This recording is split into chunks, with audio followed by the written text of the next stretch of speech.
Alright, let's talk about a story that seems super local but actually reveals something huge about the future of public spaces. So, Biggleswade Saxon Pool and Leisure Centre is getting a $2 million renovation to compete with a new Pure Gym opening nearby. But here's the twist, they're removing the creche. Removing a childcare facility to add more yoga studios and a bigger café. Wait, what? That decision is already sparking controversy, and honestly, it's a perfect microcosm of a global problem we're ignoring. Let me break this down. First off, why is a 1980s leisure centre suddenly in a life-or-death battle with a commercial gym? The council's logic is that they need to modernise to survive, but isn't that exactly the problem? Public facilities shouldn't have to mimic corporate gyms just to stay relevant.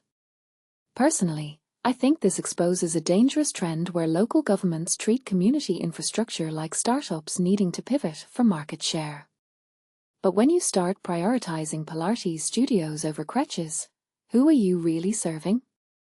The Lululemon crowd? Or the single parent juggling 2 jobs? Now, the renovation includes an expanded fitness suite and reformer Pilates studios. Let me pause here. Reformer Pilates is a $40 per class boutique trend.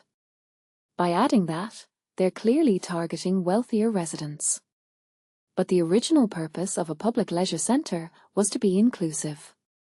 The creche was a lifeline for low-income families who couldn't afford private childcare. Councillor Hayley Whitaker called the creche loss a massive shame, and she's right. If we're replacing accessibility with exclusivity, we're not upgrading facilities, we're upgrading inequality. Here's what fascinates me. The council claims they're optimizing the building's footprint, but they're spreading resources thinner. Phased construction until 2027? That's a 5-year timeline for a renovation that should take 18 months. What happens if costs balloon? Or if the new design still can't compete with Pure Gym's 24/7 convenience? This isn't just about a pool, it's about whether public spaces can survive in a privatized world.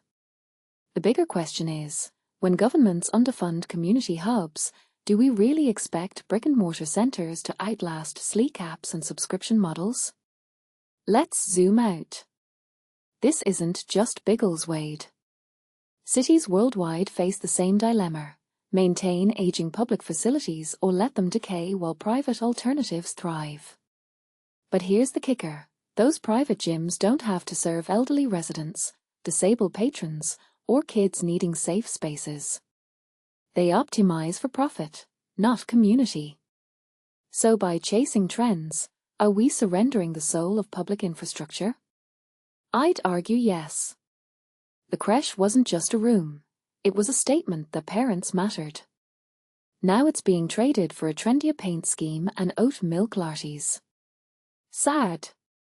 Final thought, what if the real fix isn't another renovation, but reimagining what leisure means?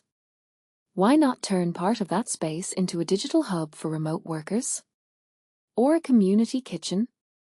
The 1980s model of pool plus gym worked for its time, but we're solving 2020's problems with 1980s tools. Maybe the bigger upgrade isn't in the blueprints, it's in how we define value. Is it metrics like membership numbers? Or is it the quiet impact on a single parent who finally gets a 45-minute breather while their kid's in the creche? Food for thought. Let me know what you think.